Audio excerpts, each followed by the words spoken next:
Greetings, good peoples. This is vk3sl, and welcome to our evening programmatic. Now, I'm having a bit of trouble with UHF getting in. Something's gone wrong, so I'm going to need to sort that out. Sorry, Frank, you're probably sitting there on the sideline wanting to come in. Oh, I'm frustrated by this. It happens every so often. It's either RF or something.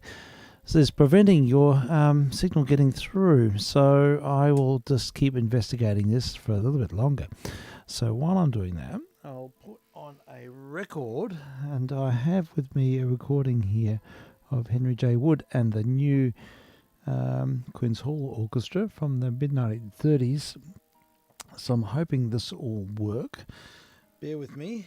I hope we don't have a cascade of problems. That's happened before, but I'm being optimistic. So we'll kick off with this, and I will just check out what's going on with UHF.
And I think we fixed the problem, but I will flip the record and we'll hear part 2 of this recording from the 30s. And bear with me while we get organised here.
Okay, there we go. That's all I've got, I think. I don't think I have any more. That was a selection from the Overture to Midsummer Night's Dream. And we're back on board, Frank. We got Good you. evening. Hello, Good I'm evening. sorry about that. No, that's not at all. I've got a faulty lead. And it needed an extensive wiggle. And then, Know the feeling. then it came, yes. Then it came alive, as things do. So vk3sl. yeah, vk3sl test missions, and welcome, Frank. Yeah, sorry about that. Oh, it freaks me out when things like this happen. It was all working this afternoon. Suddenly it didn't. But What now happened? it is. Now it is. It's right. It's okay. I hope. So yeah, I will replace that lead in due course. But it's sort of in the right wiggle position to sustain us through the good. program today. Reminds me of me with my cat's whisker. Oh yes, they were notoriously fickle, weren't they? You just Very wiggly, weren't they? Yeah, just sort of Wiggle-worthy. yeah. If you just imagine it, it'll go out of phase. That's right. He didn't want anyone to even walk near it, you know. Yes, I bet that was the case. Oh dear. Systems are a little bit out of whack at the moment. I've got a few things on the decline. One is the SP10 I just used. It won't stop, and it starts only after a number of tries. The power supply every so often needs to be recalibrated. I find it's not very accurate. It's got these trimmer capacitors, and they're just aged. Like so many things, it's a lot easier to stop them to start. Yes. Or harder to stop them to start. Yes. And the other thing it's got, Australia, is the oscilloscope in the garage, which I used to monitor the program. It died last week. And I was thinking, well, I haven't got I don't really have the skills, to be honest, to troubleshoot it. And it needs someone the likes of Mr. Drew or someone with extensive skills. Dave could probably do it. Well, yes, it needs someone who's got an intuition about these things. Okay. And Drew has a terrific, because all that work that he does in the research lab. Look, it needs someone who understands the complexity of that type of thing. And but look, I hate to throw it out because it's an outstanding oscilloscope, but it's just the horizontal trace has completely disappeared. So that's another thing that needs to be resolved. But of course, you can get oscilloscopes for next to nothing now at Hamfest and what have you. So I'll see if I can make it to I think the Moorabbin Fest is on the 10th. So yeah, so I'll try and see if I can zip along to that and find a crow. That's a pretty good one, I think.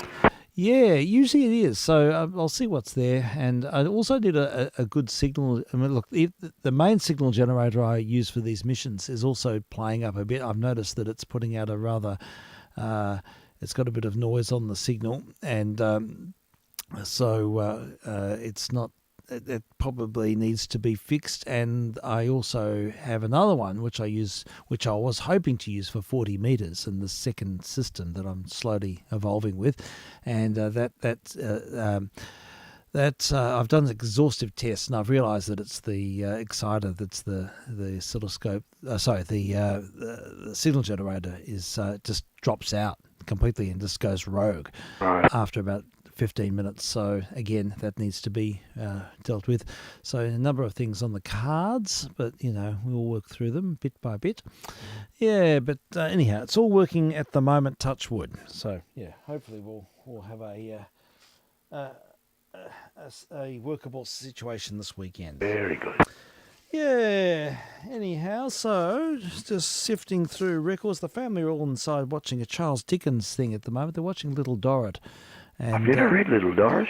Yeah, it's a long book. It's about 800 pages. I remember it in Braille. It was in 14 volumes. Yeah, it would be. It's a huge. It's one of the big magnum opuses of Mr. D, and we're sort of Kate's going to pick the best bits out for us to read together. So we'll put that on the list as well for. Yeah, very good. Yeah. But anyhow, I've got quite a crate of records arrived, care of Mr. Fleming, actually. He brokered this. It's a friend of his, a guy called Philip, and I was delighted to meet him. He had a lot of 78s, actually, and I wasn't able to go over and check them out.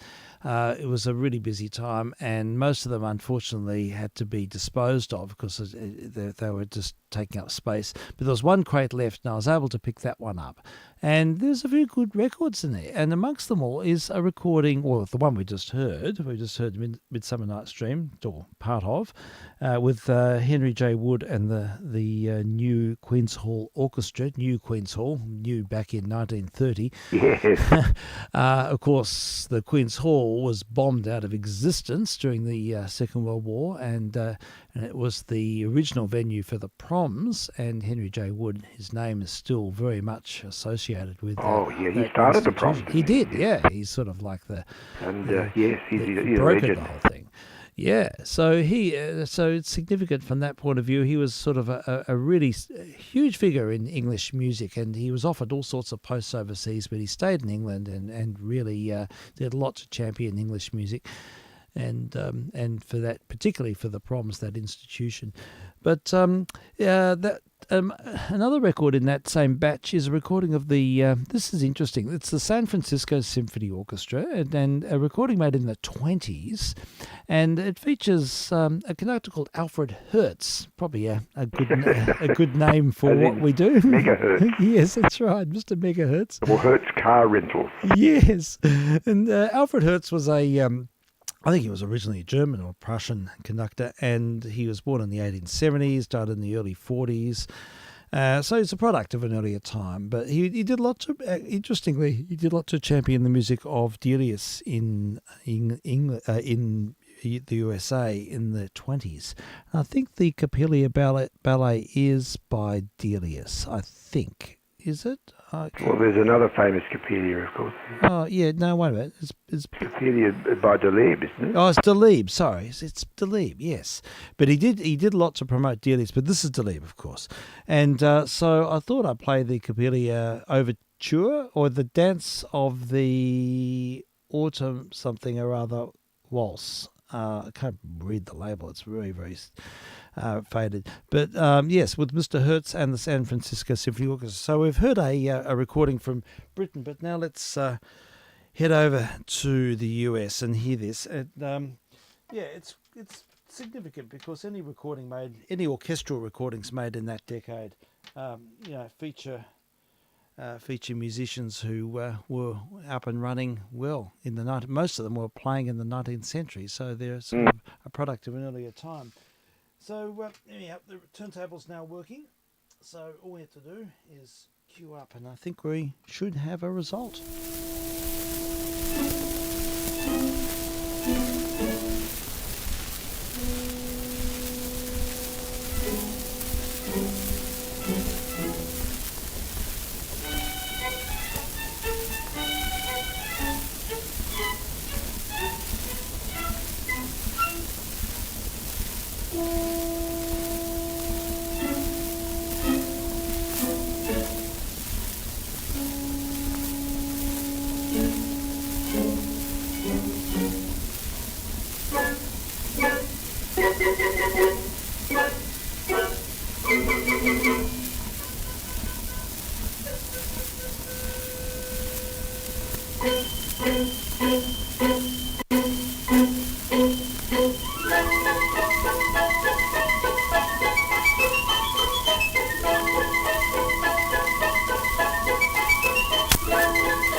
There we go, the music of Deleve. I thought that had a great sense of presence. It was really well recorded for an early electric recording. Sure was. Yeah, made in the early days. I think it was about 1926, 27, thereabouts. It's quite early. I was reading about Mr. Hertz, and he was really influential. He was one of these conductors who did a lot to sort of bring the standard of music making up to a much higher level, which we sort of take for granted today. But yeah, there's a fair bit written about him and the way he was able to transform orchestras in that period.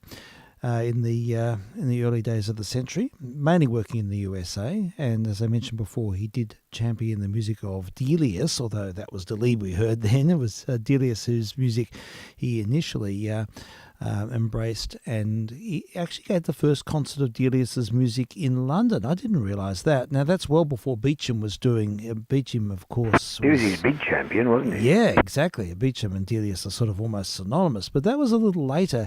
Mr. Hertz was looking at Delius's music in the 1890s. I'll play the other side. I'm quite impressed by that record. I think it was really excellent playing, and it really is quite a modern sound. It's the San Francisco Symphony Orchestra. Nice. Yeah, the other side is the Caprice Venoir by Chrysler. It's an orchestral arrangement, so this could be good. And of course, Chrysler was up and running, and was well and truly in his zenith in this period. But yes, his music was readily orchestrated, and some very fine interpretations of his violin miniatures.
just heard Alfred Hertz and the San Francisco Symphony Orchestra, recorded in the 1920s, and beautifully crafted performance, and it was very non-sentimental, I thought. Yeah, no, he didn't milk it. He didn't, sort of make it soppy, did he? No, not at all. It had a lot of. It was just quite cerebral in some respects, but just. It would be very easy to make that. To do a sort of an over-sentimentalised version absolutely. of that, because the melody kind of would allow it. It almost sort of asks for it. It does. And but so it's nice to hear something that's a little bit more cerebral, a little bit more calibrated, and an excellent arrangement. I don't know if Mr. Hertz made that arrangement, or Kreiser perhaps did, but nice to hear. And I like that sort of use of the woodwinds as well. Yeah. But that's rather special. So nice to have that on the in the collection. Now, we're talking about Drew Diamond before, and it was brought to my attention today that there's a lecture of Drew's online, and I heard from the Coffee Break Net. I still receive their circulars. Yes. And it's if people are interested, vk3sl is the name of the YouTube channel.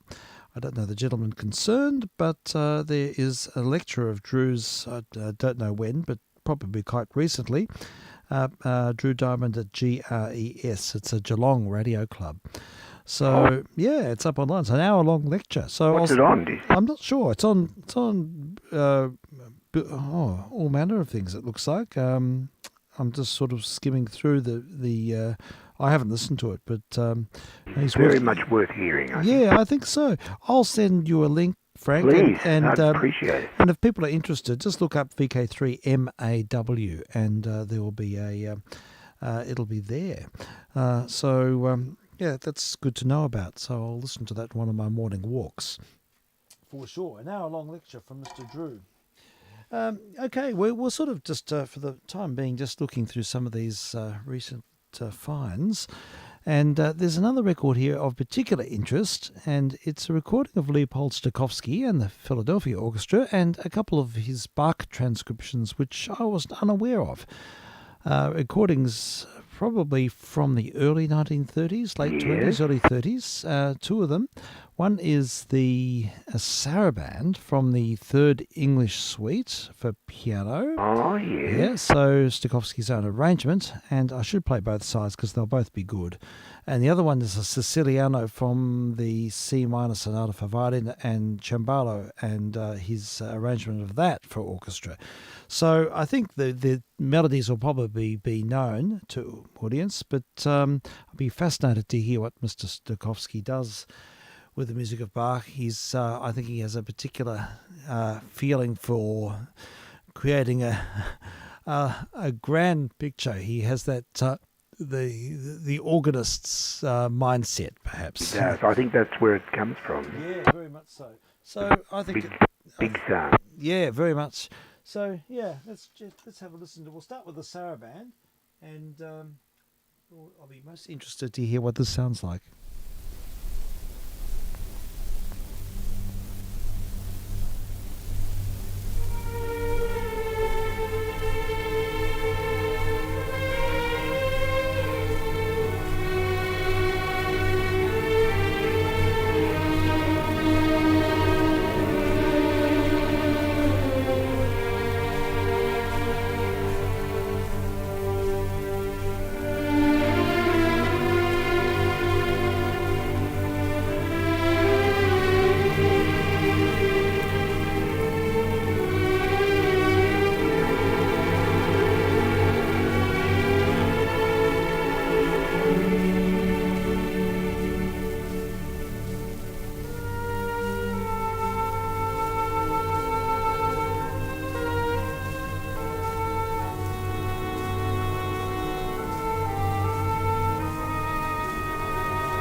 Well, that truly is the Stokowski sound.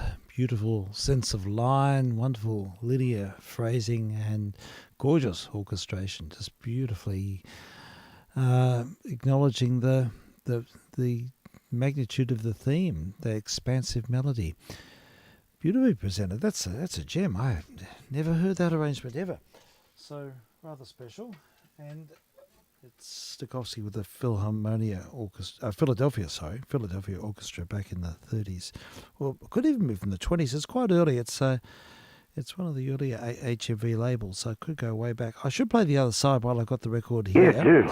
Yeah, the other side is a Siciliano, so from one of the violin sonatas, arranged again for full symphony orchestra with the Stokowski touch.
Okay, that was absolutely sublime.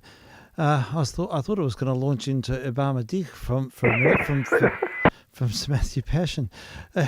Well, how about that? What a marvelous concept of that work. It's Very soulful. it is soulful. It's just full of just yearning and deep connection and marvellous use of strings, that Stokowski sound. He used to allow his musicians to use random bowing so that people found the bowings that express them. So the orchestras often looked rather messy. Yeah. Because they didn't have unified bowing, but they played in a way that they felt like they connected with the ideas personally. That's very interesting. Which is, I don't think it happened all the time. I certainly don't observe that in some of the later recordings of Stokowski, but I've read that that's what he did do. Yeah. But nevertheless, it's a pretty interesting document. So, in a large group of strings, it'd be hard to pick. Would it be audibly that's happening? I think it's one of the reasons why Stokowski's music's often a little bit. It's got blurry edges, and he wasn't a very distinct conductor. He conducted in shapes, which I sort of like. I like the idea of music being forms and shapes rather than beats. And so you get this marvelous sense of line, musical sentences, and that's very much his aesthetic. And I think it's just magic. I really love it. Other people work very much to the meter, and have a sense of metric discipline. But you don't hear that with Stokowski. He's got these big, expansive phrases which just breathe and morph, and it's sort of oceanic in a way. Yeah. That's his signature sound. That absolutely exemplifies the Stokowski sound in every sense. It's marvellous. I just think that there's a recording of Dido with Stokowski made in later years with the BBC Orchestra, which has a very similar sound. I'll use it I'll play it at the very end if I can find it online. It's really special. That's great. So I'm thrilled to have that record. I'll put it somewhere where I can access it readily because I'd like to come back to it. I think that's quite special. It was just another box of records, another set of another birth of material. So, and then a record in this box is of particular interest to me because it's a recording of the 7 Variations on an Air from the Magic Flute by Mozart. It's a work of Beethoven's. And he arranged for cello, or written for cello and piano. Don't know. Yeah, you don't hear it. It's an early Beethoven. It's very early. It's well before he sort of became mainstream, sort of in the Papa Haydn years, really. Yeah. But it's a marvellous thing, and it's written. It's sort of mainly for piano with cello. Oh, the cello has quite a role, to be honest. I should play it. I've never played it. I'd love to play it. Just while we're talking about Haydn, I don't want to divert things too much, but it's just an interesting thing I heard the other day. It was a Haydn divertimento for piano for 4 hands. Oh yeah. And it was the teacher and the scholar. Oh. And the teacher would play the lower part and the scholar would follow, but eventually they got to the scholar was sort of doing his own thing and even cross-handing. Right. And it was quite fascinating. Wow. Was it on the... on the radio. On the radio? Okay, Divertimento for 4 hands by Haydn. I will look that up while we're playing this. It would be interesting to sort of get a handle on that. I'd be fascinated to hear. He's very interesting. Yes, he was a great melodist.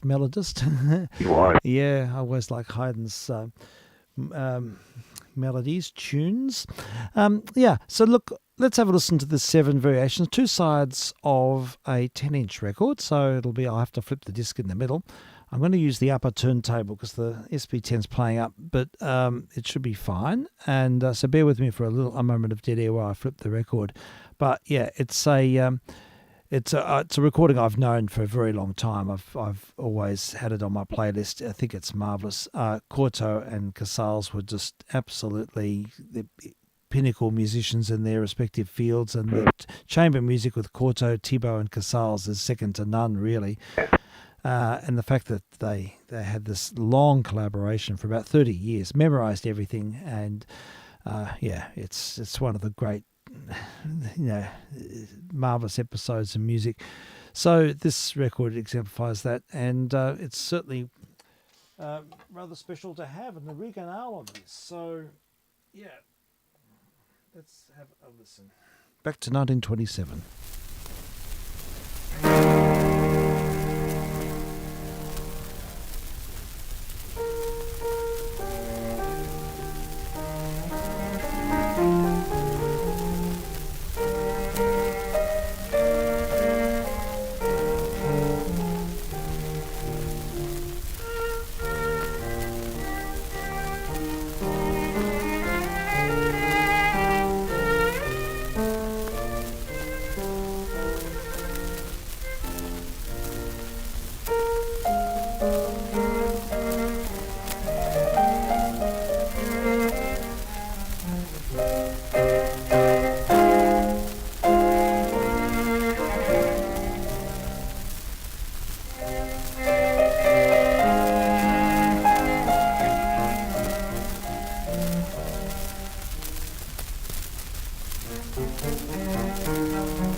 And that's all we've got of the set. We haven't got the rest of the piece, unfortunately.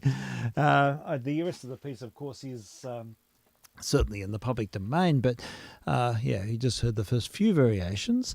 But I thought I'd do something a little bit creative here and play the rest of it in a displaced fashion, because Corto and Casals fell out in the 1930s, and it was sort of a rather public falling out. It was to do with Casals' passionate... he was passionately devoted to an anti-fascist, the Franco regime, and whereas Corto sort of fell in line with the Vichy regime and took a prominent position in the Vichy government during occupied France during the Second World War, Really? which was highly contentious, and he was sort of he sort of was exonerated at the end. Well, half and half. Yeah. Some people just couldn't understand his basically, well, some would say naivety, some would say opportunism. I don't think he was a Nazi per se, but I think he was certainly opportunistic and kept his position and took on a major leadership role under that occupied regime. Anyhow, Casals was just utterly incensed because he was such a pacifist, and they fell out very publicly, and it was dreadful. And then in the 1950s, when they're both in their 80s, Corto went and visited Casals when he was in Prague, and begged for Casals' forgiveness and said he'd done wrong, and made a public apology. And he did. And Casals embraced him, and they said they should perform together one last time. And they did, 1959, I think, or 58. So they're both in their 80s. Casals is nearly 90, and they gave this performance of this work, and it was recorded. Now, Corto was well past his prime. In fact, this is the very last thing he ever recorded. Was it? And he had lost his sight by that stage, and it was just done by memory, and he was very, very frail. I've seen photos of him. He looks like he's 200. Is like a waif. Yeah. But look, they managed to bring this concert together, and it was seen as a reconciliation concert. These artists have been playing together since the 1890s, and it was hugely significant that they should have this last recital. And they got up. They also played the famous A major cello sonata together, and they got up. Casals got up after the first movement and embraced Cortot, and it was sort of seen as a special public moment. But they also played this work, which we just heard. Now, sadly, as I said, the second half of the recording I just played is not with us. But what I would do is I'll play the second half from that Reconciliation concert in 1959. Same two artists. And so we'll hear the rest of it now. And Cortot's well past his prime. Casals still holds up pretty well, but it doesn't matter. It's just a very special moment in music history, and these gigantic musicians collaborating in this way. So let's continue with the Beethoven Magic Flute Variations in 1958. Same two artists.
go. That was Courtauld and Casals playing in 1958.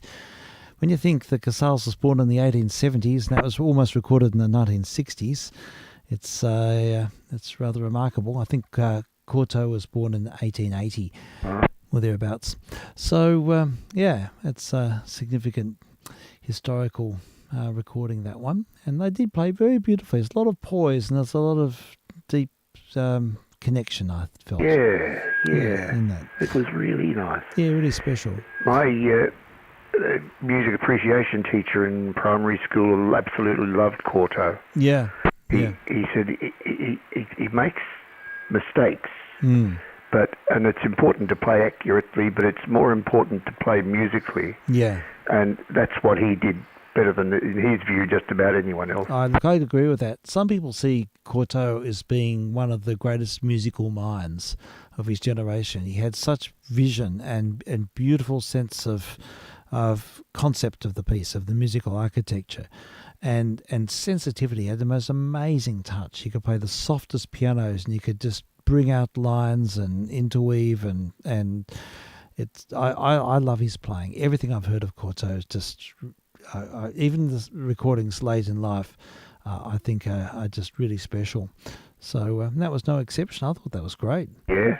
Yeah, so anyhow, that's rather special. What a great thing that happened. Yeah, it is. It's really good. Thibaut went to ask for Casals because Thibaut didn't even...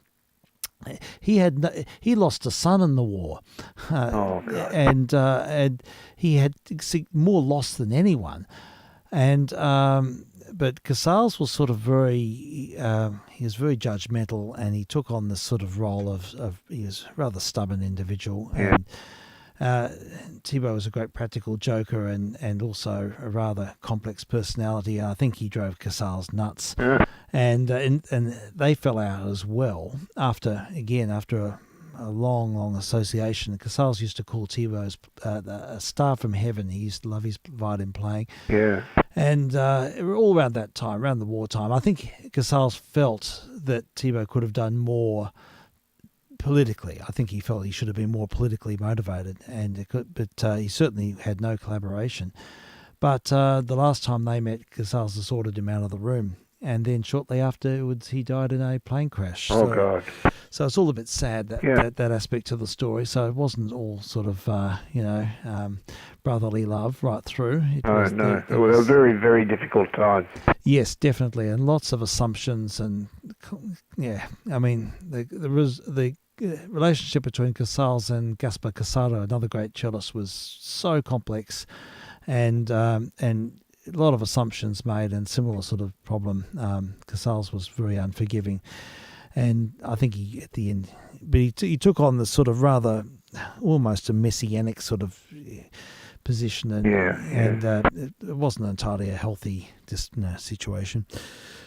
But anyhow, such are the vagaries of human discourse, and now I just looked up the Divertimenti for four hands by Haydn, and there's a few recordings, but they seem to be mostly... I can't find any professional recordings. Okay. But I'll play something I've just been able to locate. I'm sure there are others out there, but I just couldn't find any on the... I can't remember who did this. Yeah, so we'll look further afield, but I'll play a little bit of... it looks like this is something someone's put up, but it looks fine.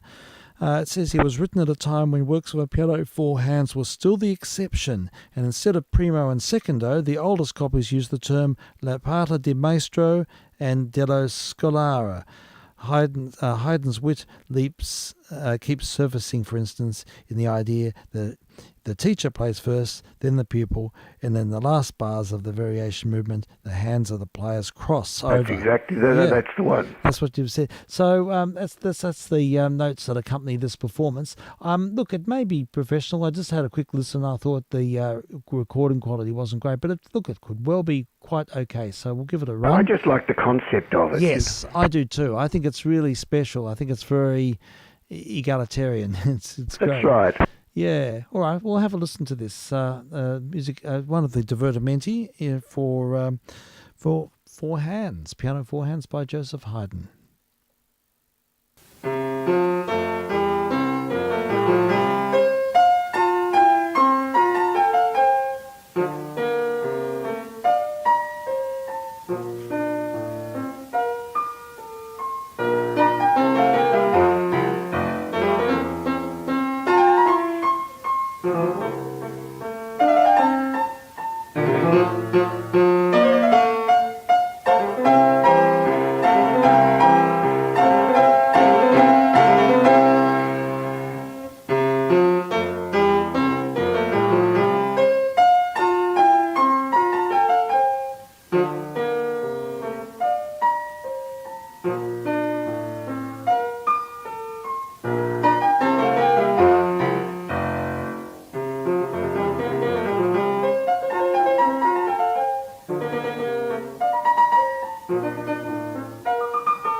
Divertimento by Haydn. I loved it. Beautiful piece. It's a nice piece, and you can hear the student developing, can't you? Yes, you can. You can hear it sort of evolve, and lots of. It's a lovely idea. I think so too. Yeah, it's great. And no, that record was absolutely fine. I think it was just when the piano was slightly out of tune, and I thought that it may have been a second tier, but it was the excellent performing. It was tremendous.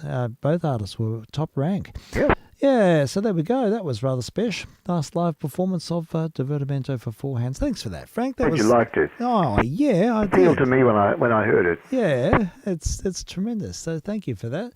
Most excellent. All right. Well, I'm going to just I'm going to wind up soonish, but I will play a little bit from Henry's concert. Oh yes, please. Yeah. So this is from last Sunday, Sunday the 27th of April last week, and it was recorded in a church in Malvern, and the name of the ensemble is called Honk. It's a wind quintet, so flute, clarinet, bassoon, French horn, and something else. What else? It'll come to me. Anyhow, it's a wind quintet, and flute, clarinet, bassoon, French horn, and tuba. No, that must be another wind instrument. Oboe is the other one. So yeah, it's a wind work, and it's by Paul Hindemith, and it's got a lot of jazz influence. It's probably helpful to give a little background to this music. Yeah. It says here, between 1921 and 27, the majority of Germany's composers were writing nationalistic music, as Germany was recovering from World War I, and many Germans were shocked by the armistice, and one talks about Hitler. But Hindemith was not amongst the composers writing for the cause of cultural unification. His works were largely exploratory of the wind medium. Throughout his Kammermusik, he repeatedly used wind instruments. He utilised wind instruments in both works from Opus 24, which we're going to hear, and other works from that same time. And it talks about Hindemith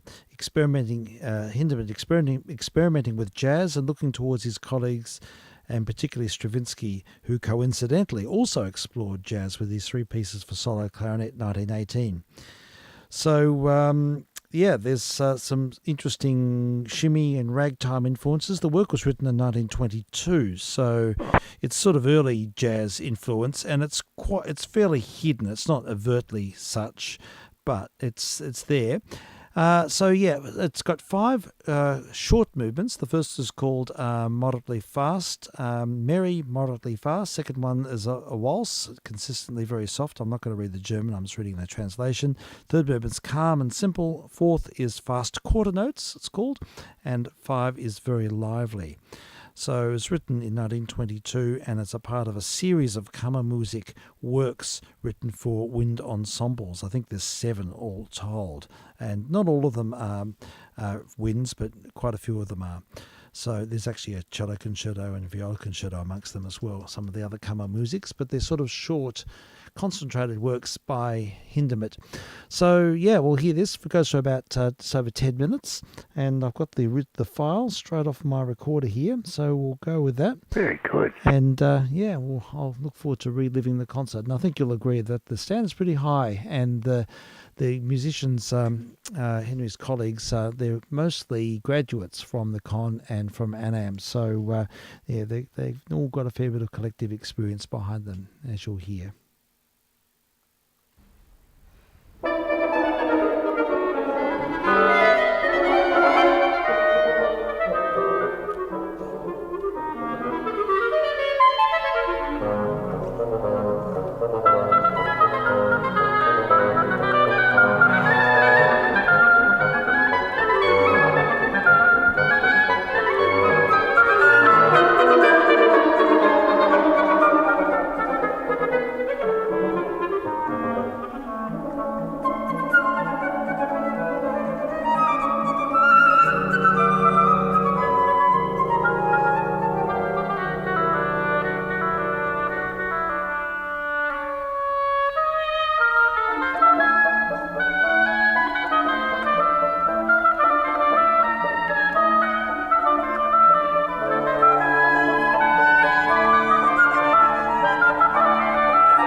Okay, there we have it. That was the music of Paul Hindemith and performed by a small ensemble called Honk. 5 musicians, all graduates from our music institutions, local institutions, and they're all sort of aspiring young players looking towards new horizons and forming, in this instance, a chamber ensemble. Sounded as though that would be very difficult to play. Yeah, lots of rehearsals, lots of, concentration. I'd like to hear, I'd need to hear it 2 or 3 more times to really get the full benefit of it, I think. Yeah, that's fair enough. No, look, it's complex music. It's of a particular kind. It's actually considered to be neoclassical in a sense because of its measure and because of its phrasing, and harmonically it's of course of a different era, of a contemporary era, but there are aspects of it which sort of derive from earlier musical styles. Okay. Yeah, but the tonalities were very interesting, the interplay between the instruments. Yes, definitely, and I think some of it's sort of almost polytonality. Yeah. But anyhow, there we have it. There was, good. Always fascinated to hear the music of Hindemith. I think he was a very, quite an enterprising composer. Did he write 12-tone music? Not strictly, I don't think. No, I think he was considered to be a little bit more conservative than the second Viennese school. That certainly wasn't 12-tone. No, not at all. No, it definitely had harmonic gravity to it. But anyhow, from a concert last week, so... Well, that was wonderful, really, for Henry to you could, pick him out quite easily throughout, really. Yeah, well, it's a fairly transparent texture with only 5 of them, and but there's a lot of nuance and interplay and subtle timbre adjustments and voicings, and a lot goes into rehearsing that sort of music. It's it's a very concentrated approach required to bring it off and to make it sound playful and interplay and get the musical intentions to shine through. Was that an official recording, or did you just make that? No, that's just through my little hat microphone. And they knew, obviously. Yeah, they did. They were very aware that I did it, and Henry was happy for me to play it. But they obviously didn't mind. No, not at all. They were recording it themselves, and they wanted me to. They were very happy for me to do it. I spoke to them before, so yeah. I've got this little microphone, so I stick in the sides of my hats. They're sort of. It's not strictly binaural mics, but it has got similar spatial cues. I have another set of binaural mics which are actually in the ears, and they have a real 3-dimensionality about them. Oh boy! Yeah, but I'm going to explore that one day. Oh, you must! It's completely remarkable. It's just. I'll be relying on you to be my tutor. Yeah, definitely. Oh, we'll have to go down that road for sure. Yeah. Anyhow, I'm going to wind up, but I have found a recording of Dido's Lament, When I'm Laid in Earth. When I'm Laid in Earth. Yes, and one of the loveliest things that Purcell wrote. Oh, I think so. And this is lovely falling chromatics. Yes, absolutely. And this version is an arrangement by Leopold Stokowski, and I think he actually announces it. It's with the BBC Orchestra. It's rather special. Yeah, it's a very. Who's singing? No, it's just as an orchestral version. It's an orchestral. Yeah. Oh, of course, yes. Yeah. So you'll hear the Stokowski sound and the BBC Orchestra. I think it's from a TV special recorded in the 50s. So, but deeply emotional, so he should have plenty to work with. Yes, exactly. Spot on, absolutely. So, yeah, we'll wind with this now. And thanks so much, Frank. Thank you, Steve, for sharing in all of it. And, always good fun. Yeah, and your suggestions too. That was great to hear the Haydn. I loved it. And thanks, listeners. Thank you for tuning in and being a part of the journey. Hope you enjoyed it. Yeah, we found certainly it interesting. And yeah, absolutely. Keep listening. Please do. We're here. And we, always open to ideas too. So if you want to share your thoughts or have you got particular music of interest, always feel free to contact me. I'm vk3sl@hotmail.com. So there's a go-to place. All right. Thanks so much. I'll catch you tomorrow, Frank. Indeed, Steve. And I'll have a washing machine story to tell hopefully tomorrow. Good luck. Oh, I'm not looking forward to it, but we'll get there. All right. Think how good it'll be when you've done it. Yeah. Think through to the other side. I know. It's hard at this stage, but we'll get there. All right, then. Have a lovely evening. Catch you soon. I'm vk3sl. Thanks. vk3jr for you. Cheers. One of Purcell's greatest creations, When I Am Laid in Earth, music that everyone knows, everyone loves.